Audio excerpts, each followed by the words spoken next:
Bismillahirrahmanirrahim. Assalamualaikum warahmatullahi wabarakatuh, sahabat MBO semuanya. Oke, masih berjumpa lagi dengan pembahasan KTT biologi. Oke, pada TO yang ke-6. Oke, langsung saja ya. Hari ini jadi topik kita akan mengulas tuntas mengenai tryout online yang ke-6. Jadi pastikan dulu cek soalnya yang sudah kami kirim, kemudian wajib harus sambil lihat soal. Oke, kemudian jangan lupa, sebelum belajar niatkan dulu berdoa, pause dulu, silahkan berdoa. Sudah berdoa, ini kita lanjutkan. Ya, kalau gitu langsung kita akan bahas. Kali ini kita mulai langsung dari soal nomor 1.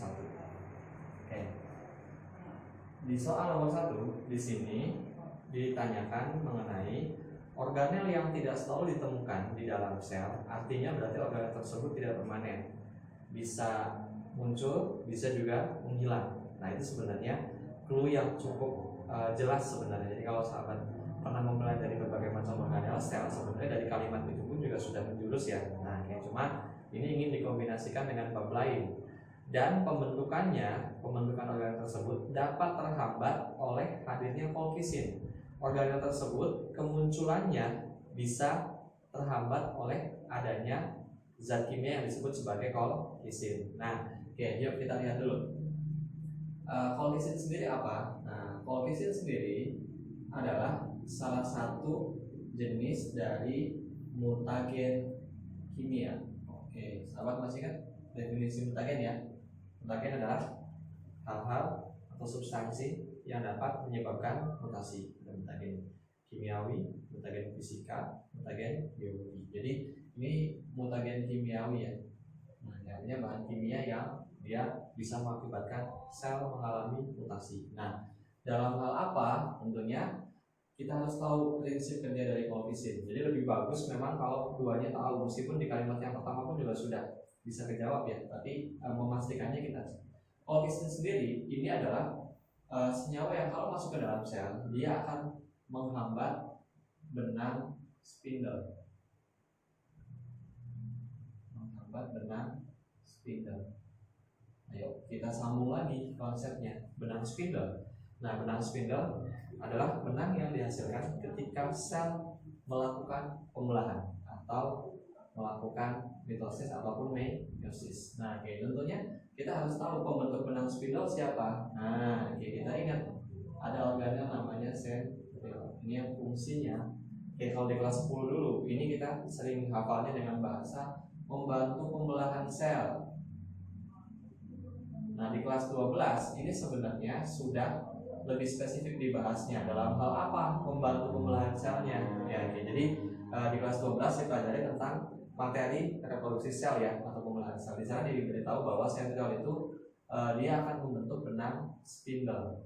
Nah, jadi dalam hal ini membantunya itu kaitannya dengan benang spindle. Benang spindlenya untuk apa? Benang spindlenya untuk menarik kromatid yang bekerja di bidang ekuator menuju kutub yang berlawanan. Itu yang kita bisa temukan pada peristiwa mitosis. Nah, sehingga sampai di sini sudah jelas ya. Berarti yang tepat di sini organelnya adalah sentriol, dan sentriol memang hanya akan dibentuk ketika sel akan melakukan pembelahan. Gitu ya. Oke, jadi sudah spesifik jelas jawabannya adalah sentriol.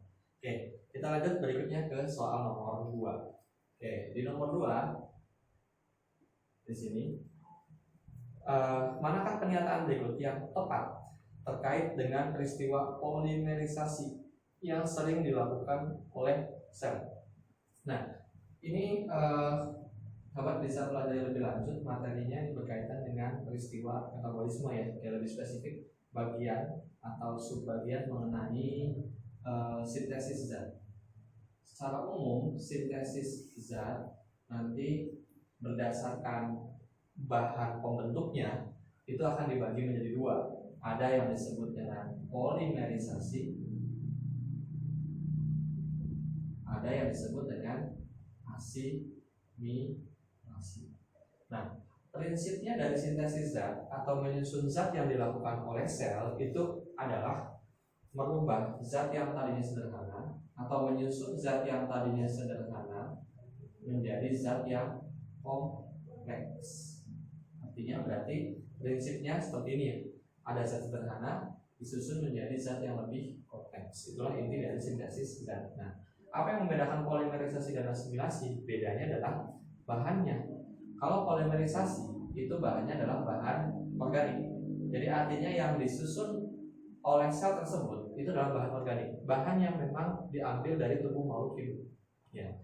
Nah, sedangkan yang asimilasi ini bahannya adalah bahan anorganik dan prinsipnya sama. Berarti artinya pada peristiwa polimerisasi akan merubah materi organik sederhana menjadi materi organik kompleks. Sedangkan di asimilasi merubah materi anorganik sederhana menjadi materi organik kompleks. Ya, oke, jadi seperti itu ya. Nah, sekarang kita lihat kalau dalam peristiwa metabolisme di kelas 12 kita bisa ambil contoh asimilasi ini. Contoh yang paling populer adalah fotosintesis. Karena pada prinsipnya fotosintesis itu menggunakan bahan berupa air dan karbon dioksida yang mana itu memang benar-benar unsur yang diambil dari luar tubuh makhluk hidup dan tidak secara langsung dari makhluk hidup. Misalnya air diambil dari lingkungan oleh akar gitu ya. Kemudian karbon dioksida diambil dari gas yang ada di udara. Jadi memang benar-benar bahan organik. Makanya kita bisa ambil contoh di sini adalah fotosintesis. Nah, sedangkan untuk polimerisasi yang ditanyakan di soal nomor 2 di sini kita bisa ambil contoh peristiwanya adalah peristiwa sintesis protein. Jadi polimerisasi kita bisa ambil contohnya di sana adalah pada peristiwa sintesis protein. Kenapa sintesis protein itu bisa termasuk ke dalam kelompok peristiwa polimerisasi? Karena sintesis protein sendiri kan bahannya adalah asam amino. Nah, asam amino sendiri ada asam amino esensial, ada asam amino non esensial. Asam amino esensial kita harus dapat dari luar tubuh. Kita harus mengkonsumsi makhluk hidup lain. Artinya itu juga masih tetap organik, ya. Oke, masih tetap organik. Nah, kemudian kalaupun asam aminonya adalah asam amino non esensial, apalagi sel harus menyusun dari awal asam aminonya. Jadi asam aminonya adalah asam amino organik, ya. Oke, jadi kuncinya di sini. Oke, sekarang kita teliti mana di sini yang tepat. Yang A, memerlukan oksigen yang diambil oleh daun sebagai bahan utama sintesis zat. Oksigen yang diambil oleh daun sebagai bahan utama sintesis zat. Oksigen di tumbuhan dipakai untuk respirasi. Ini pernyataannya salah ya. Oke, karena bukan untuk sintesis zat tapi malah untuk respirasi. Artinya justru untuk pemecahan zat atau untuk katabolisme. Yang B, memerlukan oksigen yang berasal dari akar sebagai perantara reaksi. Ini juga oksigen tidak diambil melalui akar ya, tapi melalui daun. Yang C, reaksi yang terjadi menggunakan asam amino yang terdapat di dalam sitoplasma. Berarti tepat ya. Oke, jadi kesimpulannya nomor 2 jawaban yang tepat adalah C. Silakan untuk option D dan E nya sahabat bisa analisis sendiri ya, sekalian berarti ya. Oke, nanti akan ketahuan kenapa tidak tepat. Ya, oke, kita lanjut berikutnya ke soal nomor 3. Di soal nomor 3 di sini menanyakan mengenai racun cyanida yang apabila masuk ke dalam tubuh seringkali dapat menyebabkan kematian karena mengganggu enzim dalam hal lipidik. Nah, ini mungkin pernah ada kasus kemarin ya, orang yang diracun yang racunnya itu dimasukkan ke dalam kopi gitu ya. Nah, kemudian hasil kesimpulan dari kasus tadi gitu ya, di kopinya itu dicampur dengan cyanida. Nah, oke. Mungkin akan sahabat akan wah nggak tahu nih, nggak ikutin perkembangan kasusnya, nggak gimana jawabannya. Nah, intinya adalah gini. Biasanya di soal masuk PTN baik itu TPK atau ujian mandiri, seringkali pembuat soal itu diminta kita untuk menganalisis. Jadi artinya data seringkali memang ada di soal tersebut, tinggal kita analisis ya. Oke, misalnya dari sini, cyanida yang masuk dalam tubuh tadi menyebabkan kematian karena mengganggu enzim. Nah, jadi artinya berarti kita bisa runut jawabannya mulai dari apa saja yang menyebabkan kerja enzim terganggu atau terhambat. Nah, gitu ya. Oke, mulai dari sana dulu. Oke, jadi kita lihat faktor-faktor yang mempengaruhi kerja enzim. Nah, nanti bisa sahabat review ya, banyak ya. Di sana ada misalnya suhu, kemudian ada logam berat, gitu ya. Kemudian ada bermacam-macam. Ada misalnya inhibitor. Nah, oke, yuk kita lihat dulu di sini. Sekarang memang nanti membutuhkan analisis. Yang jelas kita lihat dulu. Kalau kaitannya dengan suhu tadi dicampur dengan minuman, minumannya bisa minuman panas, bisa minuman dingin. Artinya berarti tidak ada kaitannya dengan suhu ya. berarti bukan.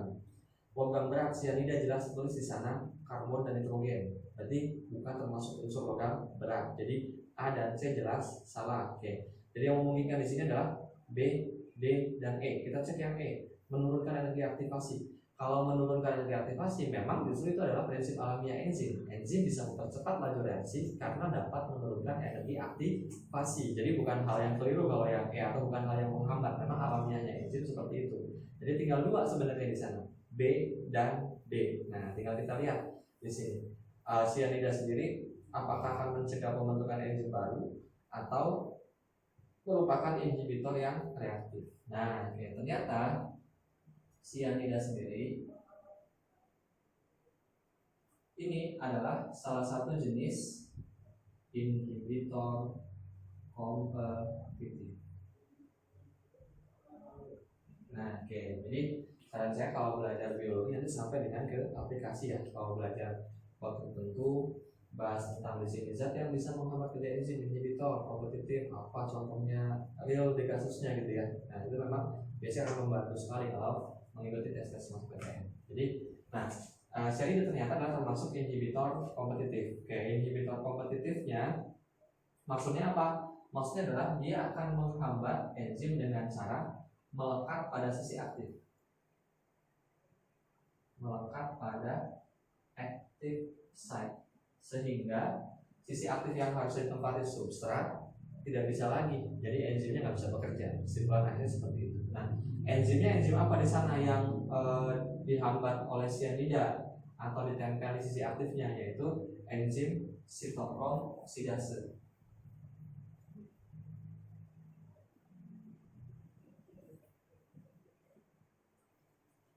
Coba kita analisis lagi. Pernah pasti mendengar istilah kompleks enzim sitokrom. Nah, sitokrom itu adalah kompleks enzim yang berperan pada rantai transport elektron. Rantai transport elektron, sehingga kesimpulannya berarti ini menghambatnya dalam hal respirasi aerob ya, respirasi aerob. Yang mana kita tahu tahapan transport elektron ini penting sekali dalam kaitannya menghasilkan jumlah energi yang banyak yang diperlukan oleh sel, sehingga kalau transport elektron terhambat, energi yang dihasilkan oleh sel kecil sekali, otomatis sel tersebut tidak bisa lagi melakukan aktivitas. Jadi seperti itu. Dan biasanya sianida ini akan terakumulasi di hati. Jadi bisa dicek nanti orang yang keracunan sianida setelah meninggal, bagaimana keadaan sianida di dalam hatinya. Meskipun sianida ini akan mengakibatkan kematian dalam dosis yang besar, karena dosis yang rendah memang secara alami tubuh kita cukup akrab juga, karena ada dalam bahan-bahan makanan alami misalnya seperti kentang, kemudian singkong juga ada gitu ya, atau misalnya rokok. Nah, di rokok juga mengandung sianida. Untungnya kadarnya rendah. Tapi kalau akumulasinya cukup tinggi, sianida ini memang bersifat racun. Jadi memang untuk sianida sendiri dalam jumlah besar baru bisa mengakibatkan kematian. Jadi ada catatannya ya, tidak selalu kita makan singkong yang ada sianidanya kemudian kita meninggal, enggak. Tapi mungkin sahabat juga pernah dengar ada istilah keracunan singkong. Dari sini ya penjelasan. Jadi nomor 3 jawaban yang tepat di sini adalah merupakan inhibitor yang reaktif. Maksudnya adalah berarti inhibitor kompetitif. Kita lanjutkan berikutnya nomor 4. Untuk nomor 4, struktur pada sel manusia yang hanya akan didapatkan dari ibu dan tidak didapatkan dari ayah. Artinya berarti kita harus merunut peristiwa pembentukan manusia. Artinya kita mulai dulu dari fertilisasi, karena kita ingin mengetahui, melacak apa yang diwariskan oleh ibu tapi tidak didapatkan dari ayah. Tentunya pas fertilisasi itu ada sel sperma, ini akan membuahi ovum. Kemudian dari sinilah nanti akan terbentuk satu sel hasil pembuahan yang disebut sebagai zigot. Nah, secara prinsip sperma ketika membuahi ovum itu dia akan memasukkan materi genetiknya ke dalam ovum. Jadi sperma yang punya satu set kromosom N, ovum yang punya satu set kromosom N akan membentuk zigot yang 2N. Jadi artinya yang diberikan oleh sel sperma itu adalah materi genetik. Kalau di manusia sejumlah 23 kromosom. Ovum sudah ada di dalamnya 23 kromosom lagi. Nah, sekarang organel apa di sini yang hanya akan didapatkan dari ibu. Artinya kalau misalnya ada organel yang dibentuk setelah zigot terbentuk dan memanfaatkan gen dari ayah dan dari ibu, berarti artinya sifat organel tersebut campuran. Ada gen dari ayah, ada gen dari ibunya. Tapi ada memang organel yang unik, yaitu organel yang dia mempunyai DNA mandiri. Nah, oke. Apa saja organel tersebut? Ada mitokondria. Kemudian satu lagi ada kloroplas. Cuma untuk di manusia tidak punya ya, tidak punya kloroplas. Nah, jadi di sini jawabannya adalah mitokondria. Ya, mitokondria itu punya DNA yang artinya berarti ketika sperma memberikan 23 kromosom, mitokondria yang ada di ovum itu dia punya DNA yang memang 100% dari tubuh ibu, bukan dari ayah. Ya, oke. Artinya karena dari awal mitokondria punya DNA tersendiri, punya DNA yang mandiri, jadi tidak campuran, yang murni ya. Itu ya, jelas maksudnya ya. Oke, jadi jawabannya di sini adalah mitokondria. Oke, kita lanjutkan berikutnya nomor 5. Manakah pernyataan berikut yang sesuai dengan nitritasi pada siklus biogeokimia nitrogen? Nah, ini yang ditanyakan adalah kaitannya dengan nitritasi. Berarti ini berkaitan dengan peristiwa yang disebut dengan nitrifikasi, yang mana prinsipnya ini akan merubah amonia menjadi nitrat. Nah, ternyata peristiwa ini kalau dirinci itu ada 2 step. Yang pertama adalah amoniak dirubah dulu menjadi senyawa nitrit.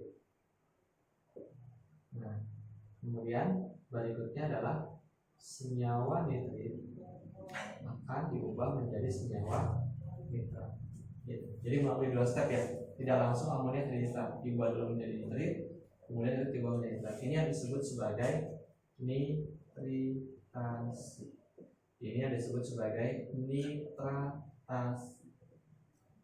Nah, kemudian bakteri yang berperannya, bakteri yang berperan untuk pembentukan peristiwa nitritasi dan nitratasi itu membutuhkan bakteri yang berbeda. Untuk senyawa amoniak menjadi nitrit kita memerlukan bakteri yang berbeda dengan bakteri untuk berubah nitrit menjadi nitrat. Yuk kita cek ya. Nitrobakter dapat berperan membentuk senyawa nitrat dari nitrit. Nitrobakter katanya membentuk senyawa nitrat dari nitrit. Nah, ini harusnya nitrobakter itu adalah senyawa yang berperan untuk nitritasi. Ini yang ditanyakan nitritasi ya, berarti nggak ada kaitannya ya, salah. Kemudian yang B, bakteri Thermosomonas berperan mengubah nitrit menjadi nitrat. Nitrit menjadi nitrat. Ini juga sama yang ditanyakan adalah nitratasi. Sedangkan di sini yang ditanyakan nitritasi ya. Oke. C, perubahan senyawa nitrit menjadi nitrat. Ini juga sama saja. Ya. Kemudian yang D, bakteri nitrifikasi dapat berkembang biak dengan membelah diri membentuk spora. Secara umum bakteri nitrifikasi itu tidak bisa membuat spora. Ya, oke. Biasanya juga bakteri-bakteri itu bakteri non motil, bakteri yang tidak bergerak. Jadi dia akan tinggal di tanah misalnya, bercampur dengan tanah, nggak akan pindah kecuali dipindahkan. Jadi makanya dalam pertanian bagus juga untuk membolak-balikan tanah gitu ya, atau mengaduk-aduk tanah. Oke, kemudian berikutnya yang E, berarti terjadinya pembentukan senyawa nitrit yang berasal dari amonia. Pembentukan senyawa nitrit yang berasal dari amonia. Oke, tepat ya. Oke, berarti jawabannya adalah Oke, kita lanjutkan berikutnya ke nomor 6. Dalam suatu ekosistem mungkin dapat ditemukan spesies kunci atau key species. Hewan yang mungkin dapat memerankan peranan ini adalah kita harus ulas dulu apa yang dimaksud dengan key species atau spesies kunci. Spesies kunci ini dari kata-kata juga mencerminkan maknanya ya. Kunci sangat penting gitu ya. Nah, pembuka. Jadi kunci di sini maksudnya adalah hewan. Oke, sebenarnya nggak harus disebut hewan ya. Nah, tadi saya ambil contoh di sini hewan ya. Hewan yang berperan besar dalam suatu ekosistem. Nah, berperan besar di sini maksudnya adalah ketika dia tidak ada, ini akan mempengaruhi keseimbangan ekosistem. Jadi peranannya itu sangat vital dan hampir tidak ada yang menggantikan. Nah, jadi ketika hewan itu punah atau makhluk hidup itu punah, jadi akhirnya benar-benar tidak akan seimbang, gitu ya. Nah, oke. Yuk kita lihat misalnya di sini. Yang A, harimau yang menghuni hutan hujan. Nah, harimau di hutan hujan tropis itu adalah pemangsa, bisa dibilang predator puncak ya, karena tidak ada lagi yang akan memangsa harimau di sana. Jadi ketika harimau nggak ada lagi pengganti benar-benar yang bisa memerankan seperti harimau tadi ya. Oke, berarti di sini memang yang tepat adalah yang A, harimau memang disebut sebagai spesies kunci. Jadi ekosistem dia perannya sebagai konsumen puncak, meskipun tidak selalu konsumen puncak itu adalah spesies kunci ya, tapi dalam hal ini di sini tepat memang. Kalau kelinci pada padang rumput, ketika kelinci nggak ada, yang makan rumput masih banyak. Jadi artinya mungkin keseimbangan ekosistem tidak akan berubah atau sedikit perubahannya. Gajah di hutan tropis sama saja ya. Oke, ketika gajah nggak ada masih bisa digantikan ketangannya oleh yang lain. Orang hutan di hutan tropis, nah ini juga sama saja karena pemakan buah, banyak juga pemakan buah yang lain. Meskipun ya pasti ada efeknya, tapi di sini relatif besar gitu dampaknya yang diinginkan di sini. Oke, dan kalau sahabat ingat, orang hutan lebih tepatnya disebut sebagai umbrella species. Apa itu umbrella species? Pelajari lagi, ini sudah pernah dibahas. Oke, kemudian berikutnya, liana pada daerah hutan kering, jelas ya, kayak liana, tanaman yang merambat, bukan spesies kunci, artinya bisa digantikan yang lain dan seterusnya. Oke, dan efeknya tidak terlalu besar kalau misalkan ternyata misalnya tiba-tiba drastis menghilang. Oke, kita lanjutkan berikutnya ke nomor 7. Antara tumbuhan liana dan pohon sengon terdapat hubungan. Nah, kayak liana dan pohon sengon. Kita analisis dulu. Pohon sengon ini ketika dibilang pohon, ini adalah menunjukkan habitus atau ciri fisik dari tumbuhan yang dia tinggi gitu ya, tinggi, kuat gitu ya, besar. Itu biasanya disebut habitusnya memang disebut sebagai pohon, dan di hutan memang pohon sengon itu tinggi-tinggi ya. Nah, jadi karakternya ini adalah kelompok pohon yang tinggi. Kemudian yang ditanya di sini adalah hubungannya dengan liana. Nah, liana sendiri apa? Sudah disebut tadi di sana, liana itu adalah bisa diartikan sebagai tanaman yang dia tumbuh merambat dan umumnya arahnya horizontal, vertikal ya, vertikal ke atas. Jadi maksudnya ini untuk menunjuk tanaman-tanaman yang dia merambat untuk mendapatkan cahaya matahari. Jadi liana ini biasanya tanaman yang dia harus merambat dan umumnya merambatnya secara vertikal.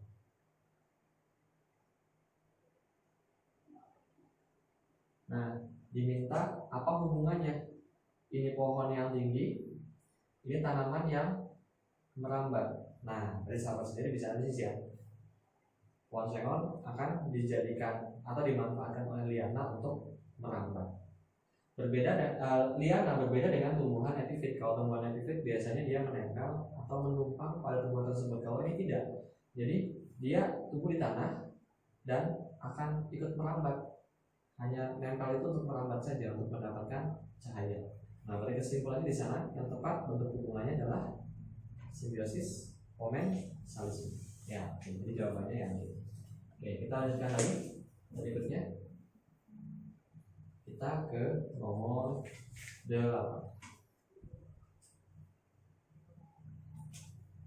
Faktor yang tidak berpengaruh pada peningkatan atau permukaan peningkatan atau penurunan kadar eritrosit manusia. Nah, ini ditanyakan yang tidak berpengaruh, berarti yang tidak berkaitan dengan eritrosit. Eritrosit sendiri kalau di manusia ini pasti akan sepaket dengan hemoglobin. Ya, oke. Nah, darah mamalia, terutama darah manusia juga berwarna merah. Jadi pembentukannya sangat berkaitan erat. Nah, pembentukannya di mana? Eritrosit sendiri ini ciri-cirinya ya, dia tidak berinti. Kalau di mamalia, contohnya ini memang di manusia ya. Oke, jadi dia secara periodik akan mati dalam waktu 120 hari karena dia tidak punya inti sel.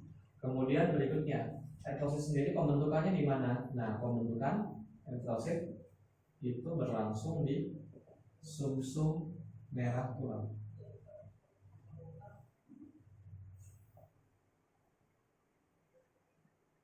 Nah, tadi kemudian saya bilang di awal tadi ektosit akan mati dalam waktu 120 hari. Ketika sudah mati, dirombaknya di mana? Nah, perombakannya di hati. Ya, oke. Nah, sekarang tinggal kita lihat di sini. Pola istirahat yang kurang atau tidak teratur ada kaitannya tidak dengan, kita ambil contoh lah ya, orang begadang. Nah, oke. Gampangnya di sana orang yang begadang seringkali anemia, kurang darah, emang ada kaitannya? Ada kaitannya, karena pembentukan sel darah merah itu biasanya saat manusia beristirahat panjang. Jadi ketika pola istirahatnya tidak benar atau terpotong-potong atau singkat-singkat, memang pembentukannya juga akan terganggu. Ini kaitannya dengan pembentukan. Oke, mengalami patah tulang jelas berkaitan dengan pembentukan. Konsumsi bahan makanan seperti hati dan bayam. Nah, hati dan bayam kita tahu kaya akan zat besi. Zat besi itu adalah unsur pembentuk dari hemoglobin. Jadi kesimpulannya berkaitan juga. Yang D, mengalami stroke berat. Stroke itu peristiwa pecahnya pembuluh darah di otak akibat tekanan darah yang terlalu tinggi atau ada penyempitan di pembuluh darah otak. Berarti tidak ada kaitannya dengan naik turunnya sel darah merah ya. Berkaitannya dua. Ada tidaknya penyempitan pembuluh darah, ini yang secara langsung ya. Ada tidaknya penyempitan pembuluh darah, kemudian bagaimana tekanan darahnya, pompaan dari jantungnya, bukan jumlah dari sel darah merahnya. Oke, berarti di sini yang salah atau yang tidak terpengaruh adalah yang D. Kita lanjutkan berikutnya ke soal nomor 9. Oke. Di nomor 9, sel yang melakukan mitosis akan mengakibatkan. Oke, mitosis, kalau mitosis jelas ya. Oke, saya nggak akan terlalu panjang lebar di sana. Intinya dari mitosis adalah, mitosis sendiri cirinya adalah ini adalah perbanyakan sel tubuh. Jadi semua sel tubuh kita ketika memperbanyak diri itu secara mitosis. Sel kulit akan menjadi sel kulit, sel darah menjadi sel darah, sel saraf menjadi sel saraf, dan seterusnya. Otomatis sifat dari pembelahan mitosis juga dari 2N akan tetap menjadi 2N. Kemudian pembelahannya hanya berlangsung 1 kali, jadi akan menghasilkan 2 sel dan seterusnya. Oke, saya akan bahas terlalu panjang ya karena sudah, dan saya yakin bisa.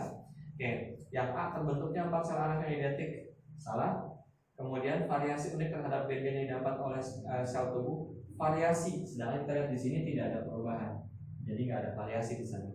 Kemudian 2 sel anak yang dihasilkan bersifat diploid, betul ya, hasilnya 2 sel, hasilnya diploid. Oke, berarti yang tepat adalah yang C. Oke, yang D dan E silahkan coba dianalisis terlebih dahulu. Oke, kita lanjutkan berikutnya soal nomor 10. Oke, sepasang suami istri merencanakan mempunyai 5 orang anak. Bagaimanakah peluang pasangan suami istri tersebut mempunyai 3 anak laki-laki dan 2 anak perempuan? Oke, bagi yang masih ingat di kelas, kita menggunakan segitiga Pascal. Oke, 1, 1, 1, 1, 2, 1, 1, 3, 3, 1, 1, 4, 6, 4, 1, 1, 5, 10, 10, 5, 1. Nah, kemudian di sini anaknya 5, berarti kita pakai sini ya.